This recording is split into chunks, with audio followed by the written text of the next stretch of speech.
Thanks for the introduction.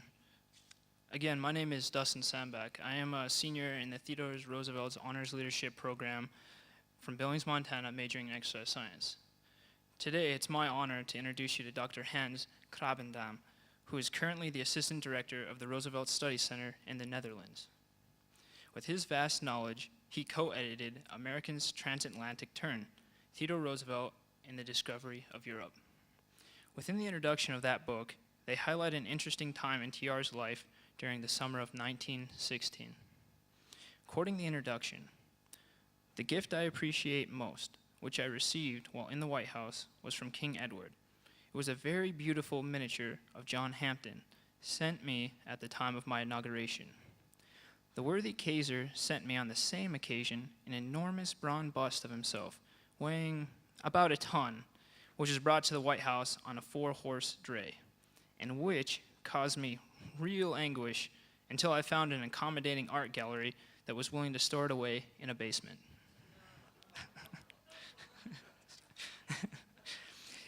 It was not so much the contrast in size between these two presents and the revelations about the characters of their givers, but the fact that these gifts were from European heads of state who acknowledged the importance of this event. This excerpt clarifies the enthusiasm that our speaker has for the relationship between Roosevelt and Europe. However, you may be asking yourself, what brought him here? For starters, he went to graduate school in Kent, Ohio, where he fell in love with the Midwest. Later, while writing a book about Dutch immigration to the US, he discovered a town named Zeeland, North Dakota. As it so happens, Zeeland is actually named after the province where he currently lives. Along with having the honor of speaking at this symposium, he looks forward to visiting this small town in North Dakota. Again, it is my honor to introduce you to Dr. Hans Krabbendam.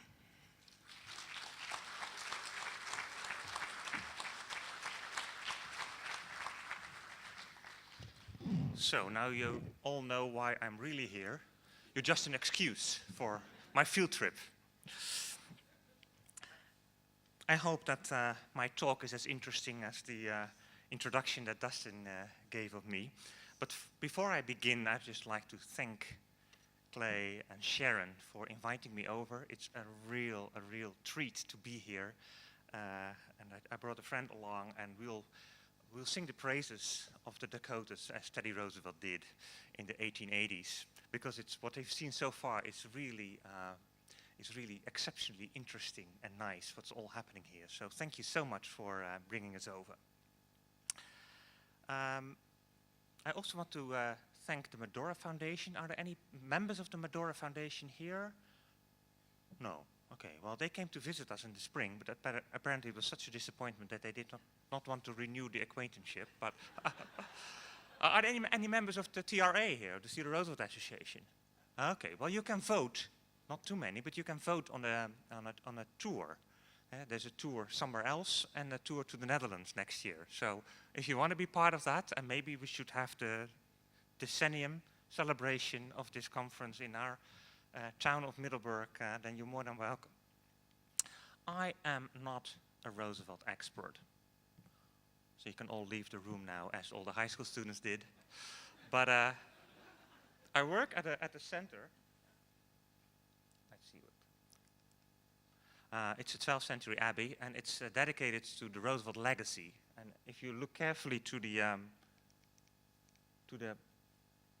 sign behind it, you see Teddy Eleanor pasted over by World War I, and then Franklin Roosevelt. So our center is a research center for the history of the Roosevelts, but also of American-European relations in the 19th and 20th century.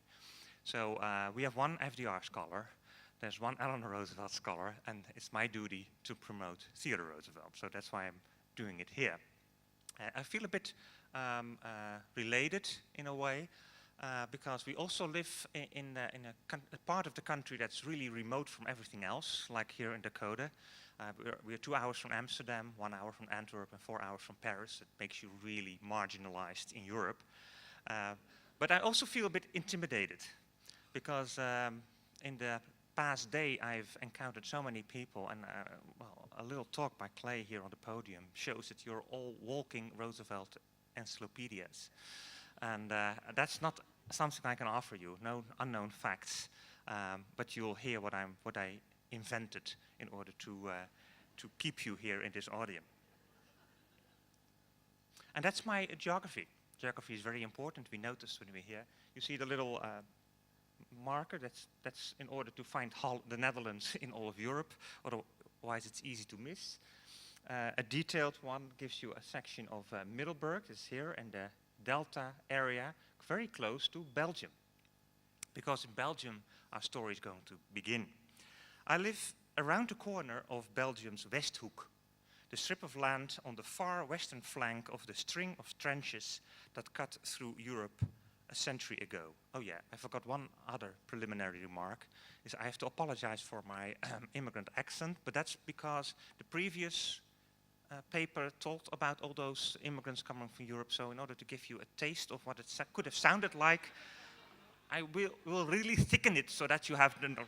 Okay, well, whenever it's too much, just raise your hand and I try to return to the text of my paper, which is in proper English, because my wife checked it. So a recent trip, if I'm running late, you took 15 minutes of my time, so I'll just continue to page 10 here. Okay, already, mine. This is the third line, so you'll be here for the rest of the afternoon. Okay, a recent trip to Ypres, that's here, taught me an ironic lesson. The same projectiles that saved soldiers' lives during the war because they failed to explode often took civilian lives in the following period of peace. An estimated 25% of the 1.5 billion projectiles did not go off. The poorest people after the war ran the highest risk in an effort to create some income in this devastated region of Flanders fields. To create some income in this region, they could not resist the temptation of dismantling these arms, often with deadly consequences. If you read the newspapers of this period, every week they report casualties because farmers found a shell and projectile and tried to get the copper top part off and then exploded in their faces or in the faces of their children. It's a daily occurrence almost. A century later, the long-lasting effects of the constant barrage of shells are still present. We're talking about this area here in this little corner of Belgium was not occupied, like Asterix and Obelix in the Roman Empire. And here's, I have to find out, where's I think this is the section where the American Expeditionary Force fought, so very far from the Dove Boys. A century later, the long-lasting effects of the constant barrage of shells are still present. Farmers, to this very day, collect 500,000 pounds of arms each year. In addition, the chemicals used for gunpowder, the metals and the poison gas tortured the earth to such a degree that the Belgian government considered planting forests, assuming that no grain would ever grow on those poisonous battlefields. And in fact, in some areas the soil was still unfertile 12 years later, 12 years after the war. This reminder of the poisonous legacy of the war stands in contrast to the numerous peaceful oases of nature. Here you find a lamp post at the side of the street. You see the explosive service, and they just put their shells to this very day on the roadside to be collected, 500,000 pounds.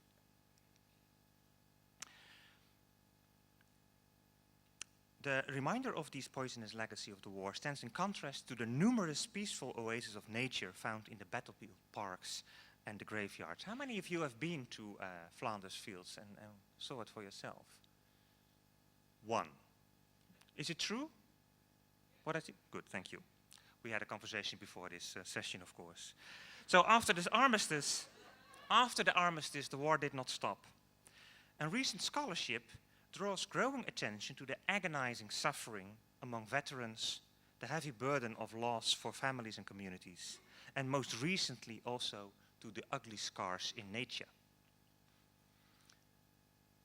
Here you see some of the interesting sites that you can still see 100 years later. A recent book by Rob Nixon, professor of English at the University of Wisconsin, introduced the term slow violence to draw attention to these invisible long-term effects of war on people and the environment. Slow disasters are complex. They multiply the number of entangled threats. They have a lasting effect on social and economic structures, especially on those who find themselves close to energy resources but lack the power to defend themselves against the state and corporate intrusions and exploitations. And he describes dams and nuclear testing grounds all over the world. Cycling through the former battlefields of the Great War made me aware how TR's early trips to Europe were undertaken as explorations of culture. Oops. You saw here the church at the bridge at Dresden. The teenage trip to Germany was meant to read literature, to enjoy architecture, to absorb history, to see art, but not to be impressed by nature. Yes, he climbed the Matterhorn and the Jungfrau in the summer of 1881, but this made him conclude that apart from the Nordic countries, Europe had no true nature, that is, with wildlife in it.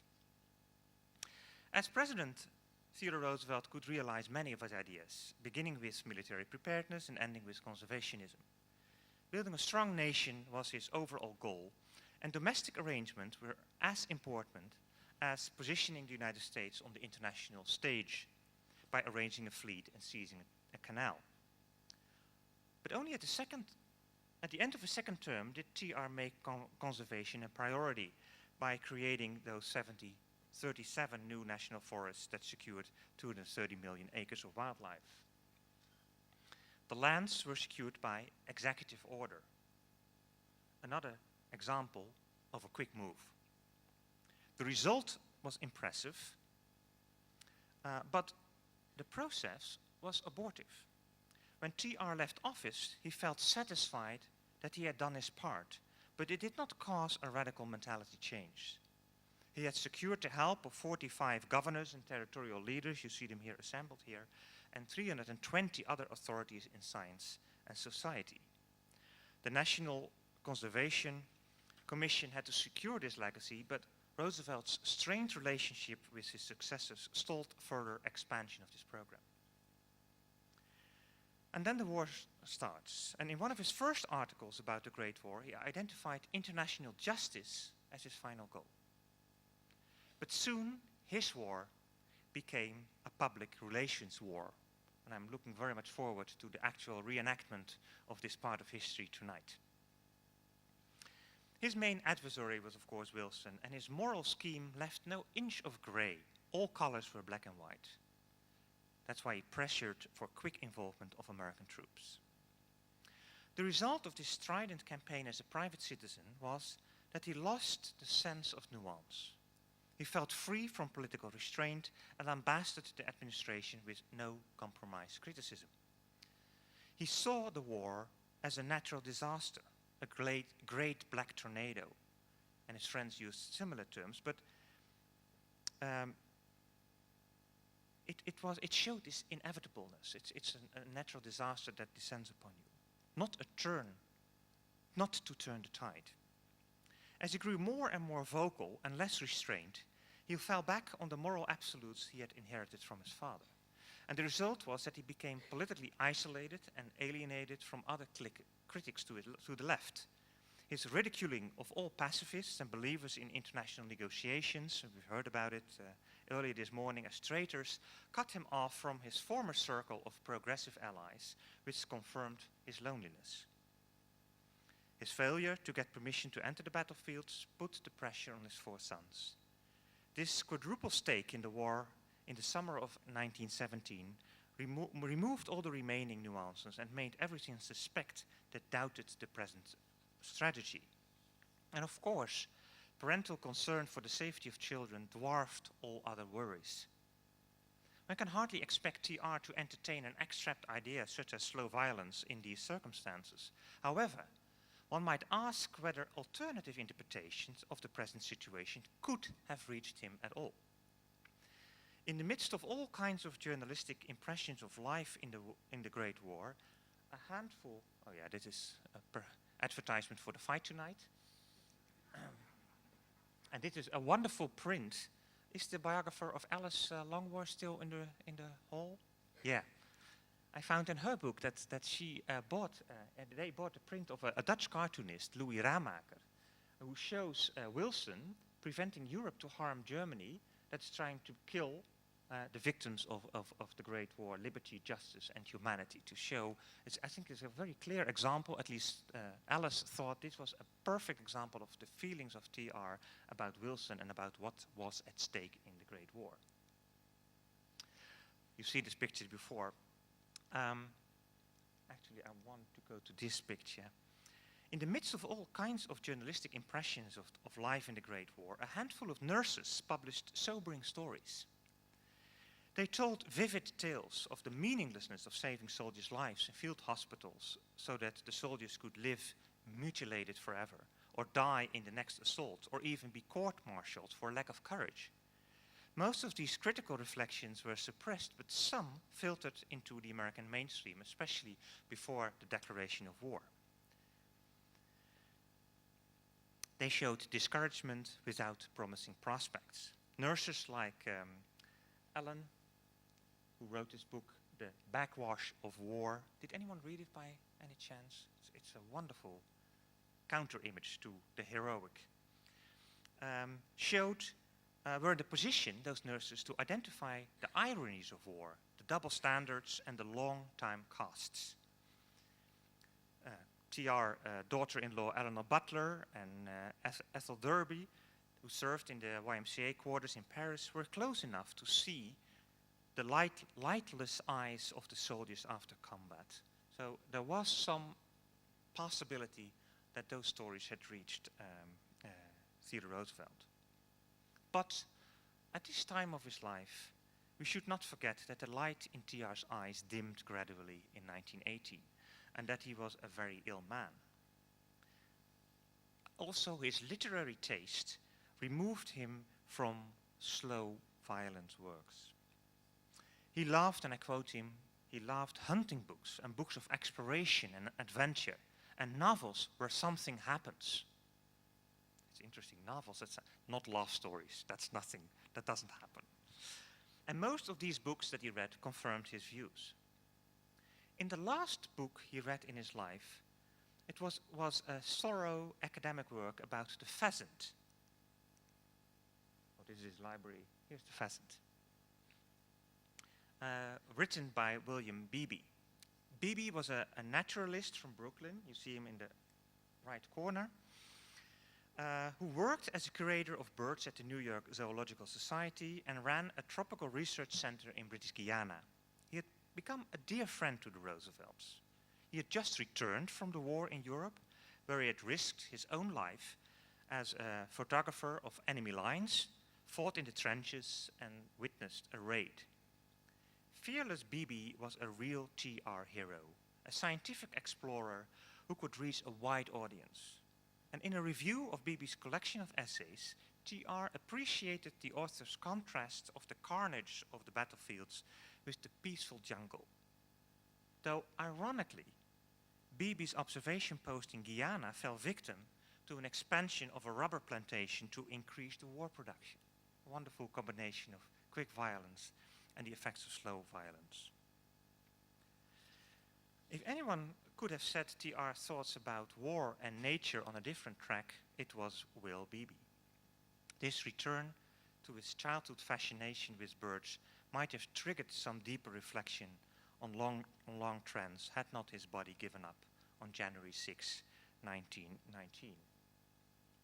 So why did nature nor literature open TR's eyes for slow violence? I found 4 reasons. First, it was his consistent and unchanging worldview, which celebrated struggle as a positive force and defined his moral absolutes.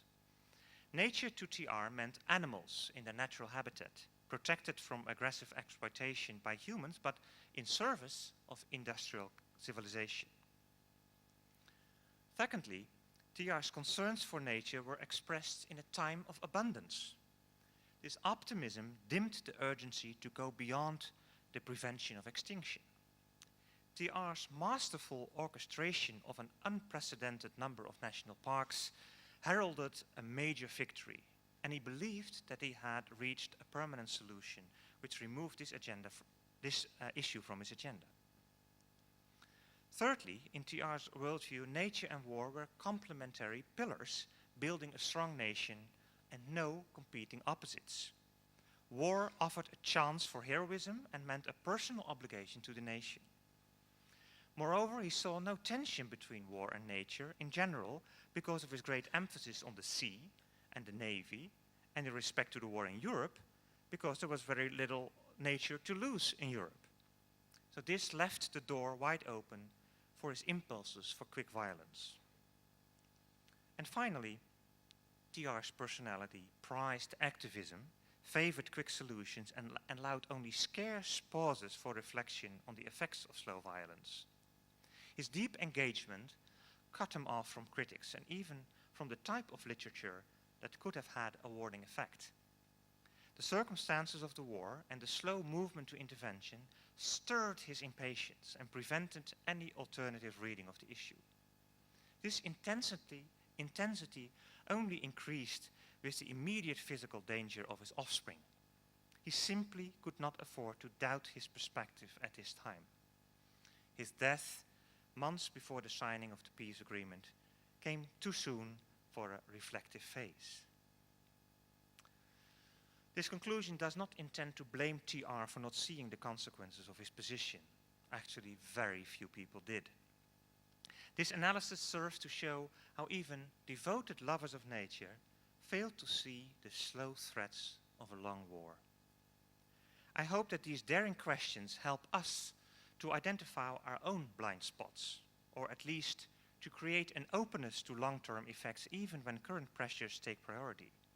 And I can hardly imagine a better place for this reflection than in this oasis of higher education at Dickinson State University, surrounded by the nature that TR prized so high. Thank you.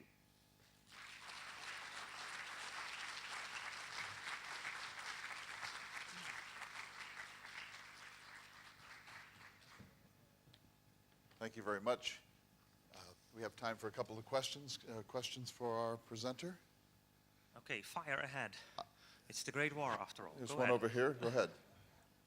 Do you think that TR had a conquer or be conquered approach to things? Was his mentality conquer or be conquered? Well, that's perhaps putting it too simply. And you're referring to his nature experience. Yes, but if you, for instance, look at his passages about the buffalo, he just said that they were ill-equipped to get this struggle. So it was not so much, that was not part of the threat of nature, if that's what you're looking for. But there was certainly he took the results of strife and struggle as almost inevitable. If you read the passages of the hunting trips, then he shows, yes, yeah, too bad for the buffalo. I'm glad I shot the last one. No, that he didn't say that, but something that he was. I'm sorry, but he was there to. Yes. Right.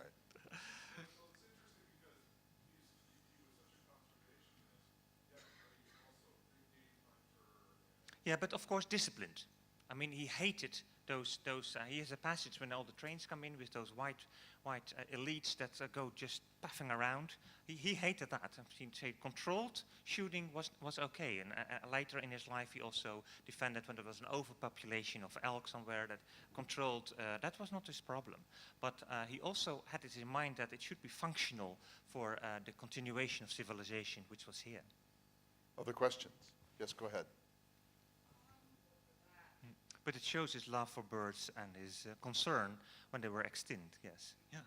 And he's seen slow violence. So he came here in 1918 and he said, you're overgrazing the land and you're preparing it for disaster. So it wasn't just acute violence or No. He I think could see it that coming. was I think in the paper Yeah. that he was afraid that it was he was not so much against it, but when it became too big and it would destroy everything, then that's why I called him rather Mr. Damage Control than Mr. Save the Planet. Yeah.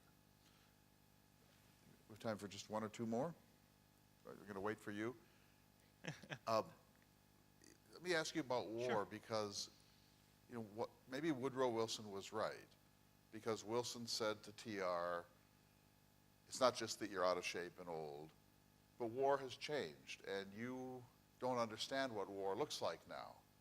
So is it possible that Roosevelt had locked his concept of war in at San Juan Hill, sabers and bullets, and he didn't realize the environmental catastrophe that World War I would come to represent? Yes, well, he was not alone in that observation, of course, because you're not concerned about the waste when you're fighting a war. I understand that, but I think his son Archie or one of the other sons, when they entered the training, realized, I mean, hardly anyone had active experience in the war apart from the splendid little war of 1898, which ended in a few months and then it was over with. So I think most of the people were fooled by the ideas, first of all being far away from the main theaters, but also from the previous experiences. So you can understand that that his concept was, I agree that also his idea of the voluntary army, just ship in the volunteers, while Wilson tried to at least to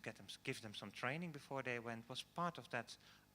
Yeah, it's his own experience that was out of time.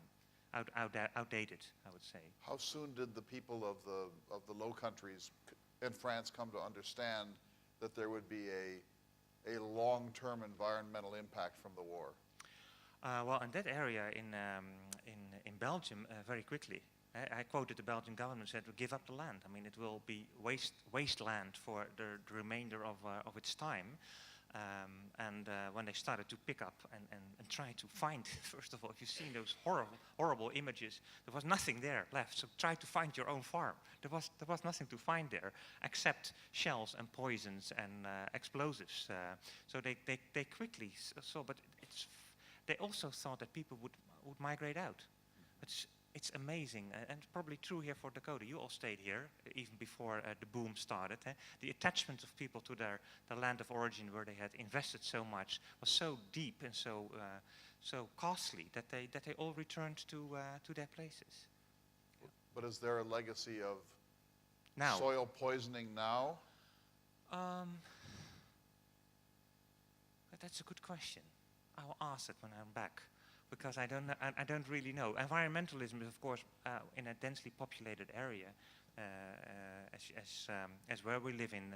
We battle. We have environmental battles about square meters, because it's important. Every meter is important there. So the concern about it, you won't care less whether the sea level is rising or not before you reach North Dakota. So it's all sucked up by whatever is in place. But I live 5 miles from the coast. It's important to me. Not that I can do anything about it, but so the consciousness of that. Let me ask you one more question, and thanks for being willing to continue. But at one point during the war, the Low Countries began to allow the sea to reclaim some of the land in order to prevent the German armies from possessing them. What was the effect of that salination of cropland? That's a common strategy in the Low Country. Of course, the Netherlands itself was neutral. So it received 1.5 million immigrants and refugees from Belgium. So the Netherlands itself really was an oasis of peace, very much like the United States, who were in constant contact of what are we going to do. And the Dutch were very much afraid that they would give too much leeway either to the British or the Germans, because any leniency about shipping some foodstuffs to Germany could provoke an attack from Britain and vice versa. So it was not so much in the Netherlands, but in Belgium they did that, and that usually takes 2 seasons before things start to grow again. So that was not a real problem. It had some So they knew that effects. That was the calculated risk of doing that, and chasing out the Germans was more important than letting the sea in. Yeah. So there's more environmental consciousness and awareness, but of course we're suppressing war going on. If you go to these battlefields, you think that World War II is the Great War, but now you understand why World War I is the Great War. It's 4 years of constant shelling, constant sound, with a lull in between, more or less. That's unheard of, I think, in Western Europe. 4 years of this shelling, producing 1.5 billion projectiles being, as you saw in this map. So that's when I first realized that this is still, if the Belgians talk about the war, it's the First World War. If the Dutch talk about it, it's the Second World War, because they didn't have the same impact of that. So now I think I heard you invite all of us to come Please to your do. part of the world. Yes. I'm not paying your ticket though, but I will give you a tour of our center and of the town, and once you're there anyhow, between now and 1980, before the big celebration of the centennial of Dickinson State University, you have to go to Europe to see the battlefields of the Great War, and we'll give you a warm welcome, almost as warm in degrees as I've had her here at Dickinson. Thank Hans you. Krabbendam.